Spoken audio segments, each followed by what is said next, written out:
Banyak orang ketika saya tanya apakah sudah mulai berbagi, sudah berbuat baik untuk sesama, jawabannya selalu aku belum cukup uang untuk berbagi. Nah, hari ini kita akan dapat pelajaran baru bahwa berbagi tidak selalu berupa uang.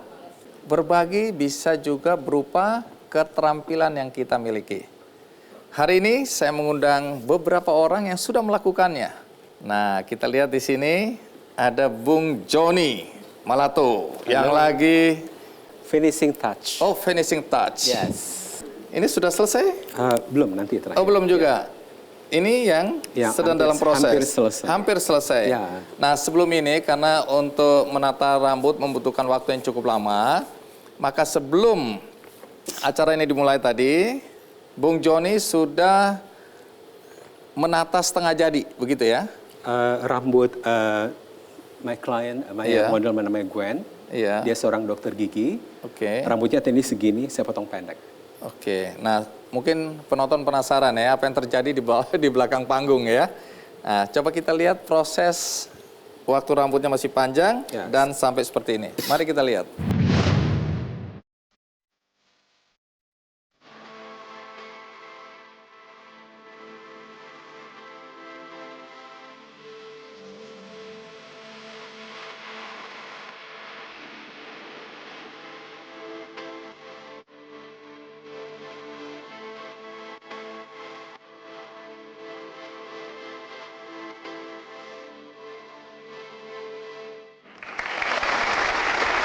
Oke. Jadi itu awalnya dan ini prosesnya. Joni Malato, Anda berasal dari mana? Orang tua saya berasal dari Toraja Mamasa. Kami orang gunung. Ush. Dan saya lahir di Makassar. Jadi sudah berapa lama jadi hairdresser atau penata rambut? Sebenarnya untuk menjadi seorang hairdresser itu mulai dari saya SMA. Oh, jadi Anda sudah menjadikan teman-teman kelinci percobaan waktu itu ya? Hasilnya waktu itu gimana? Terutama abang saya, dia menolak untuk dia dipotong lagi karena saya gagal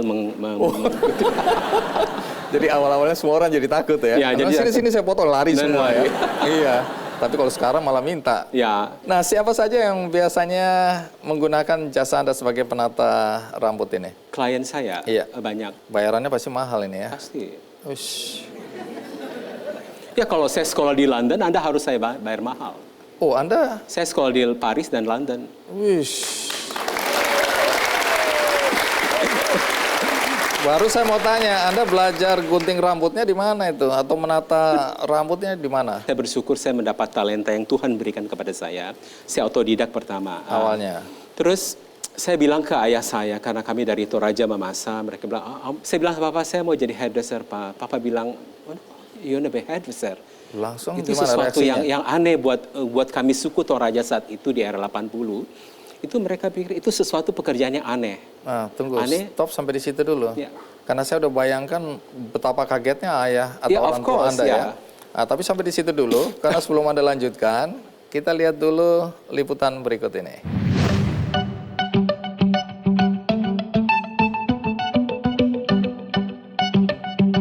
Dunia fashion menjadi faktor perkembangan suatu masa. Inilah Joni Malato, seorang profesional hairdresser di salah satu salon ternama di Jakarta, Toni & Guy. Cita-citanya menjadi hairdresser muncul sejak lulus bangku SMA. Ia sempat mengalami penolakan dari keluarga, tetapi hal itu tak meruntuhkan keinginannya. Tekun dan serius menjadi modal Joni untuk terus mempelajari profesi hairdresser. Haus akan ilmu menuntun Joni belajar hingga ke Eropa untuk mengasah kemampuannya. Jerih payahnya ia buktikan dengan hasil saat ini, ia menjadi profesional hairdresser ternama di Indonesia. Belakangan ini, Joni Malato aktif mendedikasikan ilmunya kepada penghuni lapas perempuan kelas 2A Tangerang, Banten. Para warga binaan pemasyarakatan, ia berikan pelatihan cara menata rambut yang benar dan tepat. Harapannya agar warga binaan mempunyai bekal dan mampu mandiri saat bebas. Kedatangan kehadiran seorang Johnny Malato ya yang merupakan hair stylist kualitasnya udah internasional, ya saya bangga lah, saya seneng. Kan kalau di lapas itu kan segala sesuatu memang kita pasti tidak ada biayanya gratis. Jadi dengan datangnya seorang Johnny Malato membantu memberikan ilmunya, keterampilannya kepada para WBP yang memang itu memerlukan untuk nanti ke depannya punya keahlian tersendiri yang bisa diandalkan, dibanggakan. Ya jelas saya senang dan bersyukur, berterima kasih. Dan saya berharap bukan ini kali saja, jadi mungkin itu bisa manjang, bisa berkembang lagi. Nggak sampai di sini aja dia memberikan ilmunya.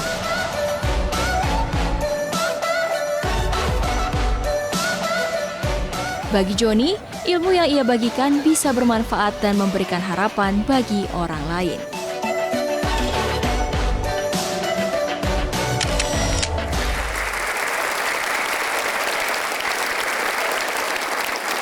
Ya, tadi kan Anda cerita bahwa orang tua terutama ayah ya, Ya. kaget dan reaksinya menolak. Menolak. Ketika Anda mengatakan Anda ingin Saya mau jadi jadi hairdresser. Ya. Kenapa menolak? Budaya kami dari Toraja Mamasa yang biasanya di era itu ya, biasanya mereka itu kalau mereka jadi guru, Iya. pendeta, mereka ke kuliah atau mereka jadi TNI ataupun polisi.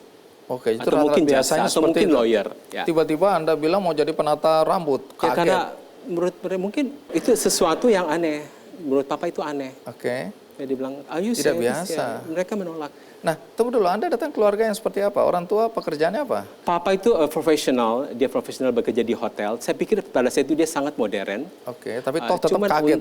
dia kaget karena beberapa kakak-kakak memang udah ada Iya. jadi TNI, ya masuk TNI, ada jadi mungkin sekolah lawyer, sekolah jaksa kayak gitu-gitu. Jadi menurut saya menerobos kebiasaan itu. Lalu setelah ayah nggak setuju, apa yang Anda lakukan? Saya punya om, dia tinggal di Jepang, dia sudah almarhum, dia seorang dokter. Dia kembali dari Jepang, Dr. Domingus Mangape, itu om. Dia datang memberikan pengertian ke Papa bahwa di Jepang itu manusia dibentuk dengan skill. Contohnya gunting tadi yang saya bisa ambil gunting saya? Tapi nggak membahayakan saya? Enggak. Orang Jepang Ya, ambil Oke. udah. Contoh gunting Iya, ini Bang Andi, gunting ini. semua gunting saya beli di Jepang. Oke. Kata om saya saat itu dia berikan pengertian ke papa saya bahwa manusia atau orang-orang Jepang itu dibentuk dengan skill. Skill, ya. Jadi tidak mutlak untuk mempunyai masa depan yang bagus harus menjadi sarjana. Papa saya terbuka pikirannya. Contoh gunting ini, ini saya bayar mahal untuk beli gunting ini. Ini dibentuk untuk menentukan derajat ini untuk orang Jepang membuat ini. Jadi itu merupakan skill kata ayah saya. Ayah saya menerima saya, oke, kamu jadi hairdresser. Nah, tapi saya dengar dari kampung halaman, Anda sempat ke Makassar dulu, baru kemudian ke Jakarta ya? Oke, sempat untuk menyenangkan ayah saya kuliah dulu. Oke. Saya sempat kuliah 3 semester. Terus ada Rudi Hadiswaro datang ke Makassar untuk bikin seminar. Dan Rudi melihat saya, oh kamu hairdresser? No, I'm no hairdresser. Saya seorang student, saya bilang gitu. Kamu mau kerja? Oh saya mau kerja. Akhirnya saya tinggalkan bangku kuliah saya. Dan saya bekerja di Rudi Hadiswaro mulai dari Sempo Boy, tukang kerimbat. Oh, Ya. itu artinya dari bawah ya? Dari bawah, of course. Ya.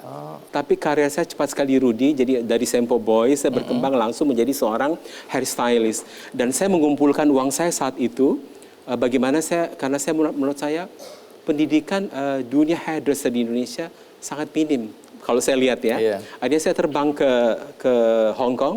Tahun 94 saya terbang di Hong Kong dan saya belajar di Les Salon. Les Salon salah satu salon yang sangat bagus dan punya reputasi internasional. Dan saya menjadi lulusan terbaik. Oke, jadi Anda kemudian ke London. 94 dari Hong Kong saya balik, saya buka talent salon bersama sahabat saya Herman Choa. Setelah itu saya terbang ke London, Paris dulu baru ke London dari 2013. Ngapain di sana? Belajar rambut Oh, belajar sama makeup. lagi? Oke, menarik. Sebenarnya saya nggak ingin menggali usaha Anda. Iya. Saya dengar Anda masuk keluar penjara ya. Iya. Tapi stop sampai di situ dulu. Oke. Kita rehat sejenak, ikuti terus Ki Candy. Jadi karena saya datang ke sana kan bukan memberikan siraman rohani, tapi saya ke lapas untuk menyirami jiwa-jiwa mereka dengan gunting-gunting ini.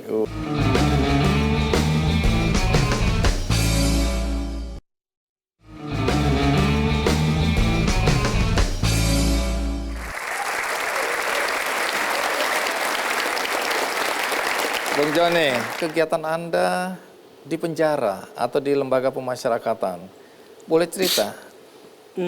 Untuk menjadi seorang professional hairdresser, you need education. Oke. Jadi kalau kita nggak punya pendidikan untuk kita mengajar, kita harus punya background education yang bagus. Dan saya terbang ke London, saya ambil di Toni & Guy dan Fidel Sassoon. Itu hairdressing academy yang sangat bagus di dunia. Pokoknya hebat lah ya. Ya bagus, karena itu dan terakhir saya perdalam gunting bob saya, karena gunting bob saya itu sangat merupakan signature saya dan juga pixie, itu mahal sekali Pak. Dan setelah saya sadar bahwa kok saya berbakat ya menjadi seorang guru ya, makanya itu hari Ibu Rosalin bilang mau nggak ngajar di Siapa Ibu Rosalin ini? Ibu Rosalin itu my client. Oh, oke. Dia klien Dia juga. ngajak Anda Ngajak untuk masuk penjara? Masuk penjara. Ngajar di penjara. Oh, ngajar di penjara bukan masuk penjara ya? Pertama sih saya merasa bahwa sesuatu yang sangat menarik ya, karena saya Kenapa punya menarik? Ya menarik karena saya punya ilmu di London. Iya. Yang kalau Anda belajar sama saya, Anda harus bayar saya ratusan juta. Of course, ya ada satu salon di daerah Bandung, mereka Iya. saya manage, saya minta ngajar 12 kali pertemuan, dia harus bayar Kan Anda buang-buang waktu. Anda di penjara dibayar lebih mahal dari itu. No, free. Gratisan. Ya free. Tunggu. Kenapa Anda mau waktu itu? Sebenarnya saya terus terang, aduh ke penjara panas gitu ya. Iya, setuju. Terus ketemu orang. Saya Iya. awalnya I'm okay gitu loh. Saya tergerak hati saya untuk ke sana. Terus diajak sama Ibu Rosalin, yuk ke sana yuk. Kesan pertama masuk penjara gimana itu? Karena pertama gini Bang Andi, kalau kita melayani itu kita harus mulai dari hati. Kalau Anda tidak punya hati untuk melayani pasti berat. Ya kalau kita punya hati yang tulus untuk memberikan sesuatu yang bermanfaat orang lain, itu beban itu akan hilang. Tunggu kalau gitu, saya tanya ke Rosalin dulu ya. Ya. Rosalin, jadi bagaimana ceritanya kok sampai ngajak Bung Joni ini ke penjara itu, ke lembaga pemasyarakatan? Ya, jadi beberapa tahun yang lalu saya pindah ke BSD, lalu saya berteman dengan Ibu Nicoleta Ardena, tetangga saya juga. Lalu beliau sering cerita tentang Pak Joni, gunting rambut di Pak Joni, coloring di Pak Joni, tapi saya belum pernah coba begitu. Apa ceritanya? Jelek atau bagus Oh, ini? bagus. Oh, bagus. Iya. Untung Anda diceritakan bagus itu. Of course. Iya. Iya, tapi saya belum pernah coba. Lalu akhirnya tahun lalu waktu saya sedang memikirkan kira-kira training apa lagi yang bisa diberikan untuk rekan-rekan binaan di Lapas Tangerang. Waktu itu sudah berjalan beberapa Jadi training. sebelum itu Anda punya aktivitas di lembaga pemasyarakatan Betul. Tangerang. Ya. Apa kegiatan Anda di sana waktu itu? Sama, pelatihan kerja juga tapi bukan gunting rambut. Apa itu? Lebih ke kerajinan tangan, patchwork, decoupage, semacam itu. Jadi memang pemberian skill. Emang Anda kegiatan sosialnya melalui apa? Yayasan atau komunitas? Oh atau? tidak, saya pribadi. Pribadi, oke. Iya, karena saya ibu rumah tangga, saya berusaha mengisi kegiatan saat anak saya sekolah. Selesai dia sekolah, saya harus jemput, saya harus antar. Jadi saya berusaha mengisi dengan itu.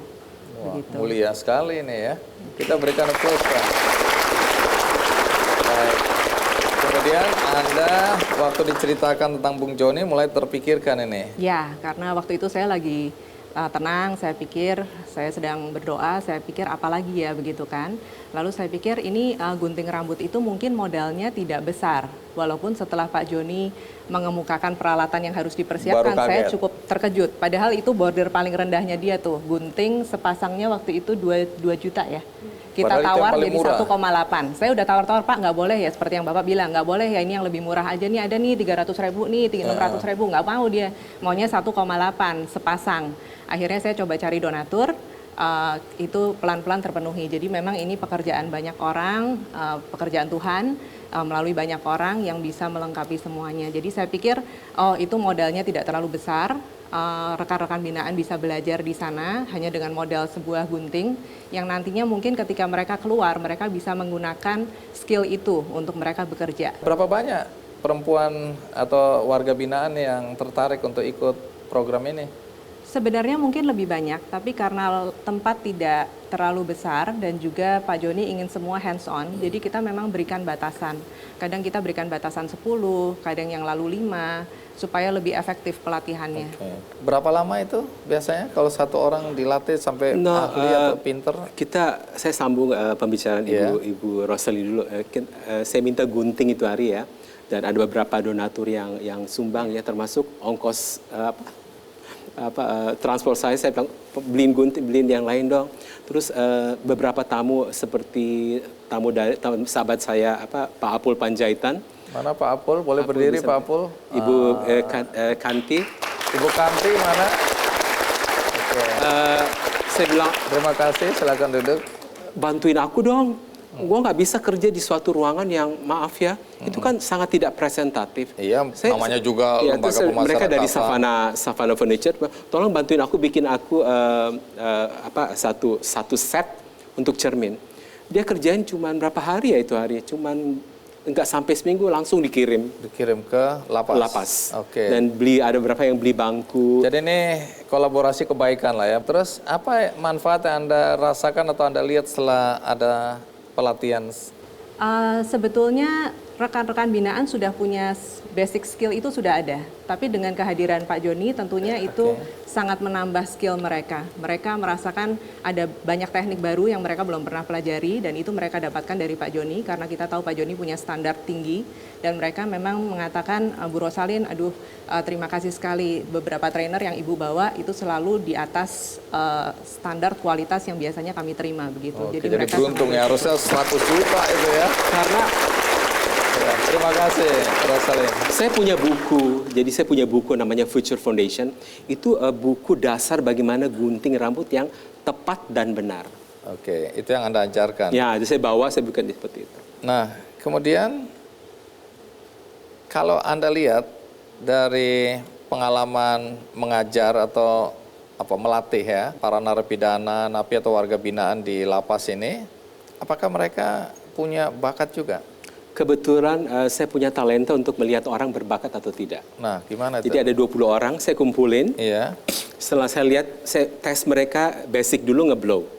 Wah, begitu diangkat hair dryer, wah ini berbakat, ini tidak. Oh ini sebagai hair stylist, karena di salon itu terbagi Pak. Bisa ada cepat terlihat. Saya langsung lihat, oh ini berbakat atau tidak. Oh ini ada 5 orang, saya langsung sisihkan untuk menjadi seorang hair stylist. Yang 15 lagi saya bagi lagi. Mungkin dia mulai dari seperti saya dulu menjadi sampo boy, mungkin harus mulai dari sampo boy dulu. Dan ada lagi sebagai asisten stylist. Oke, jadi masing-masing dengan bakat mereka ya. Tidak semuanya jadi sama, tidak ya? Jadi saya memberikan apa yang saya dapatkan di London dan saya berikan ke mereka. Oh, itu sebabnya Anda bilang tadi harus ada ilmunya. Of course. Iya. Karena tapi boleh tahu apa tantangan terberat atau tersulit ngajar di lapas? kalau kita bilang tantangan, semua pasti ada tantangannya. Cuman saya tidak melihat ini merupakan tantangan karena saya melakukan ini mulai dari hati. Jadi begitu saya sampai di lapas, saya nggak tanya, kamu kenapa masuk penjara? Oh, No, I itu never sudah do latar that. belakang mereka lah. Jadi ya. karena saya datang ke sana kan bukan memberikan siraman rohani, tapi saya ke lapas untuk menyirami jiwa-jiwa mereka dengan gunting-gunting ini. Apakah sudah ada yang keluar dari lapas kemudian punya usaha sendiri atau ini belum? Ini belum, karena ini baru pemula. Oke, Ya, karena mereka- terus terang pertama saya bilang saya cuma mau datang 12 kali pertemuan. Iya. Setelah itu mereka kembangkan sendiri. Tapi hati saya tergerak, Bung Andi. Anda bisa bayangkan berada dalam suatu ruangan bertahun-tahun. Ya, Anda bisa bertahun-tahun dan tidak melakukan apa-apa. Akhirnya saya terpanggil untuk melakukan sampai mereka keluar menjadi seorang professional hairdresser. Nah, mungkin bertahun-tahun saya akan ada di lapas untuk mengajar mereka. Sampai begitu mereka keluar, mereka menjadi seorang professional hairdresser. Nah, kalau masih ada juga orang-orang yang belum berbuat sesuatu dalam hidup dia untuk berbagi, ada nggak yang Anda ingin sampaikan kepada mereka? Orang-orang yang belum terketuk hatinya. Kita nggak perlu mengajak orang untuk berbuat baik. Ya, kalau kita melihat sesuatu depan mata kita, oh ini orang perlu dibantu, you have to do that. Kita nggak usah disuruh untuk berbuat baik. Oke, jadi tindakan kita itu sebenarnya adalah satu keteladanan yang mudah-mudahan membuat orang lain ikut melakukan kebaikan. Oke. Nah, tadi belum selesai, saya sudah ganggu, katanya mau diselesaikan. Ya, saya harus menyelesaikan guntingan bob dan pixie saya, karena itu merupakan signature saya. Oke, nanti kita lihat hasil akhirnya ya. Akhirnya. Tapi kita rehat dulu, habis ini saya akan ngajak Nacha ngobrol-ngobrol, Anda menyelesaikan. Kemudian nanti kita akan perlihatkan hasil dari kolaborasi kebaikan antara Bung Joni dan Nacha. Ikuti terus Kick Andy. I can wait a moment more. Tell me quando. Say it's me that you adore. Oh my darling, tell me where.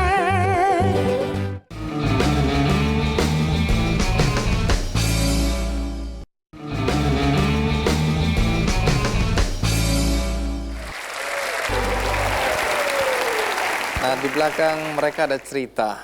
Cerita ini akan disampaikan oleh tamu saya berikutnya. Mari kita sambut Alfon Arudiskara.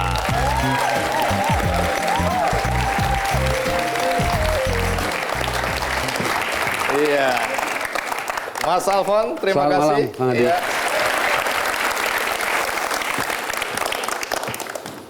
Anda berasal dari mana? Dari Jogja. Jogja. Coba cerita itu tadi kelompok apa ini di belakang saya ini? Kelompok anak-anak nakal itu. Iya, ya, ketahuan dari Anda aja kita udah tahu.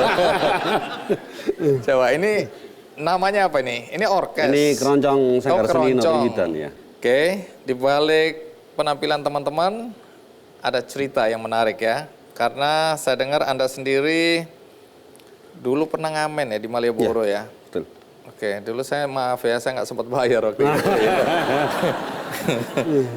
Coba cerita kegiatan Anda sehari-hari apa sekarang ini? Saya main musik, terus sama ada rental sound system juga. Oke. Terus jadi salah satu musik direktor di Liquid Corporate di Jogja. Lah Anda sendiri belajar musik di mana? Saya belajar di jalanan. Menarik. Nah, sudah berapa lama profesi jadi musisi seperti ini? Saya dari SMA, sekitar tahun SMA kelas 1, 92. Nanti cerita, karena melalui keterampilan bermain musik, Anda sudah berbagi ya, terutama kepada anak-anak, sebagian besar datang dari keluarga yang kurang mampu. Nah, apa yang mendasari Anda sehingga dengan apa yang Anda miliki, Anda sudah berbagi? Nanti cerita, tapi sekarang kita lihat dulu liputan berikut ini. Nama saya Jalu, saya ingin menjadi pemain piano. Nama saya Leticia, saya ingin menjadi penyanyi. Nama saya Kenan, saya ingin jadi gitaris. Nama saya Kenzi, saya ingin menjadi pemain biola. Nama saya Nia, saya ingin menjadi suster yang bisa menyanyi.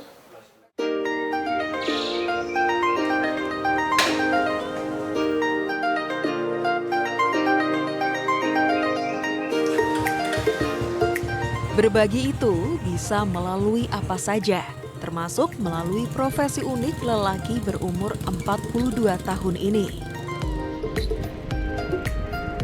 Alfon Ditya, atau yang sering dipanggil Alfon ini, merupakan seorang pemilik sanggar seni Notoyudan yang berlokasi di Yogyakarta. Uniknya, sanggar seni ini tidak memungut biaya kepada murid-muridnya sama sekali. Dengan jumlah murid aktif lebih dari 80 orang, Sanggar Seni Notoyudan memberi pengajaran alat musik seperti gitar, keyboard, biola, dan vokal. Namun ada persyaratan yang harus diikuti oleh para siswa.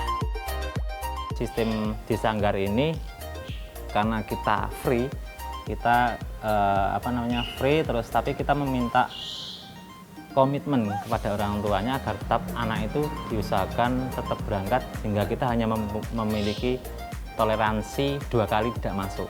memang di Sanggar ini tidak tidak ada pengkhususan khusus ya, tidak ada pengkhususan anak ini harus berasal dari background ini enggak, karena di Sanggar ini juga mengajarkan bahwa keberagaman. Jadi kalian harus berbaur, berkumpul dengan siapapun tanpa melihat background dari entah itu status ekonomi, agama, ras atau apapun. Jadi seperti itu juga ada yang Jawa, ada dari luar Jawa, ada yang China.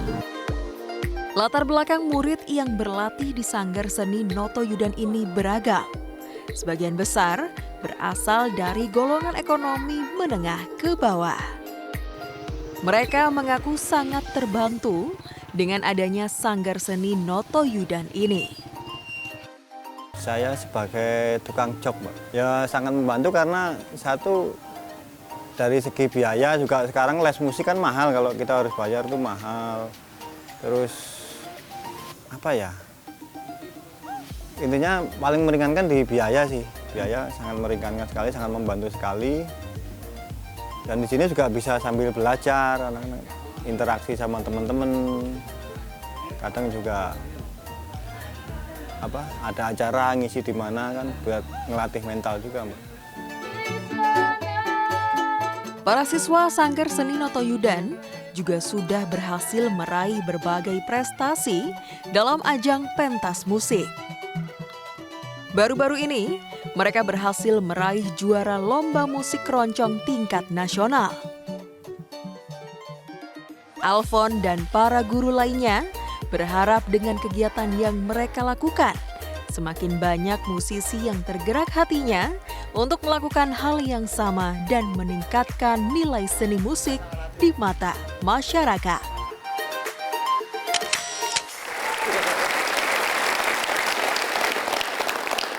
Kalau Anda sendiri latar belakang kehidupannya seperti apa? Saya orang biasa saja. Latar belakang saya dari keluarga yang biasa dan agak kurang mampu lah. Orang tua pekerjaannya apa? Ibu saya itu, bapak saya sudah meninggal dari saya umur 3 tahun, terus ibu saya cari uang sendiri gitu untuk membiayai 4 anaknya. Anda anak keberapa? Anak nomor 4. Terakhir, ya. Bungsu. Ya. Ibu bekerja sebagai apa? Ya catering, ya menjahit, ya rias, pengantin gitu pokoknya. Oke. Yang bisa dilakukan. Apakah berarti Anda dan kakak-kakak ikut membantu untuk ya, membantu juga mencari nafkah? Apa? Saya dari kecil saya dulu ya coba-coba bantu ibu bikin kerajinan gitu. Bikin kerajinan terus saya setorkan ke Malioboro kayak gitu. Terus ya dibantu kakak juga. Ada kakak saya yang lulus SMA terus langsung kerja gitu. Terus untuk membantu keluarga. Artinya kehidupan Anda dulu lumayan berat itu ya? Ya, lumayan. Baik, bahkan ketika Anda sudah mulai remaja menuju dewasa, ngamen di Malioboro. Ngamen itu untuk senang-senang atau cari duit itu? Ya, sebenarnya senang juga, terus tapi ya juga untuk cari duit juga. Nah, nanti cerita bagaimana dengan kondisi seperti itu, Anda tumbuh besar, kemudian jadi musisi, walaupun belajarnya otodidak ini ya, di jalanan. Tapi Anda mau berbagi dan akhirnya muncul Sanggar Noto Yudan tadi yang membantu tadi sekitar 80 anak-anak belajar dan gratis. Gratis. Itu betul-betul gratis? Gratis. Oke, nanti saya mau tahu apakah berarti Anda sudah kaya raya sekarang sehingga kemudian menggratiskan. Tapi nanti kita lanjutkan, ikuti terus Kick Candy. Nah, untuk operasionalnya dari mana itu, bayar listrik dan lain-lain? Ya. Guru-gurunya ini gratis atau?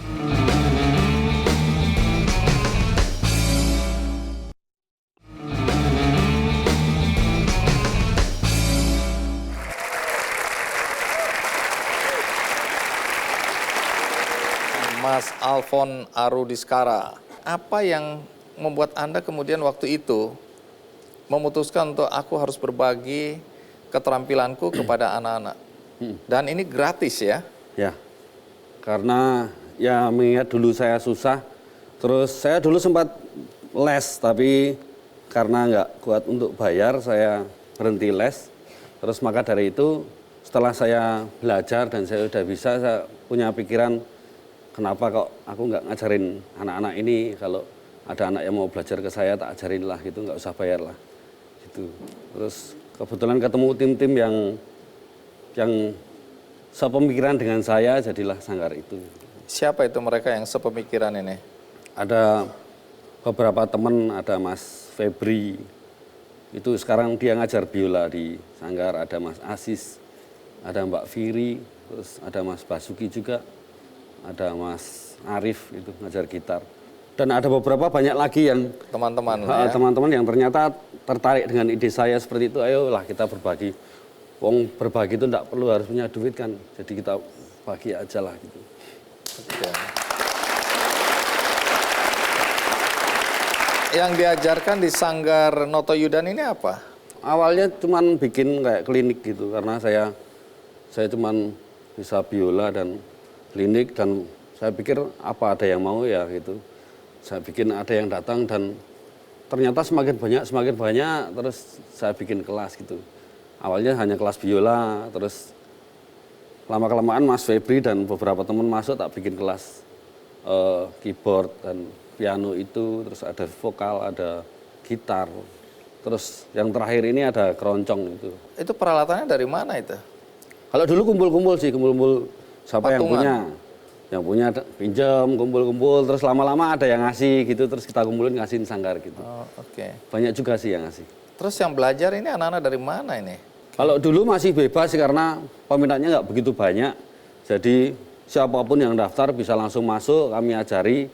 Tapi karena sekarang yang mendaftar sudah banyak sekali, jadi kami sedikit adakan tes seperti itu supaya tes itu sebenarnya hanya pertanyaan-pertanyaan sih. Kan nanti kelihatan kalau anak itu ini niat atau enggak. Berminat atau tidak, ya, serius atau tidak, itu bisa kelihatan ya. Nah, terus tempat berlatihnya itu punya siapa itu? Kebetulan itu tinggalan orang tua. Nah, untuk operasionalnya dari mana itu? Bayar listrik dan lain-lain? Ya, Guru-gurunya ini gratis atau bayar? gurunya gratis. Gratis? Iya. Oke.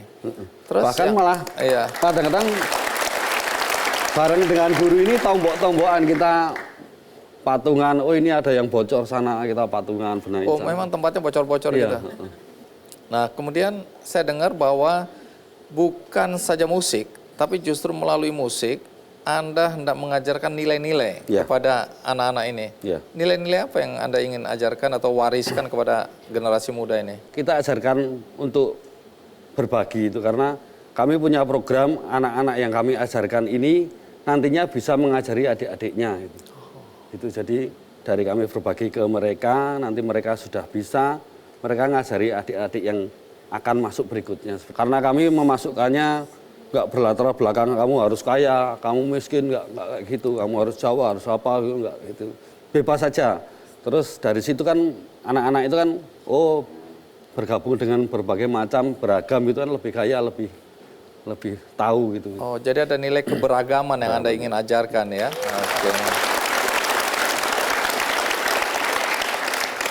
Tapi ngomong kenapa ya orang-orang tua tadi saya lihat semangat ngantar anak-anaknya les musik. Emang dalam pikiran orang tua itu apa manfaatnya belajar musik ini ya? Anak-anak yang belajar seni itu nantinya bisa lebih peka terhadap sosial lah. Dan kalau musik itu sebenarnya kan seperti matematika ya, belajar gitu. Anak-anak yang belajar musik biasanya lebih pintar dari yang lain. Oke, terus apa prestasi yang sudah pernah diukir atau dicapai? Juara 2 nasional itu di Cibubur untuk remaja. Oke. Kalau Anda dan teman-teman, apa yang Anda harapkan dari semua kegiatan berbagi keterampilan bermusik kepada anak-anak ini? Tidak cuma saya lah, nanti ada sanggar-sanggar seni yang seperti ini mau berbagi di banyak tempat seperti itu. Supaya ya kalau kita berbagi itu nantinya tidak ada yang akan mahal karena semua bisa saling berbagi.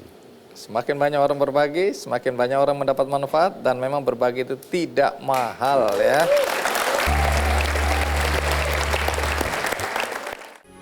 Metro TV. Jelajahi cara baru mendapatkan informasi. Download Metro TV Extend sekarang.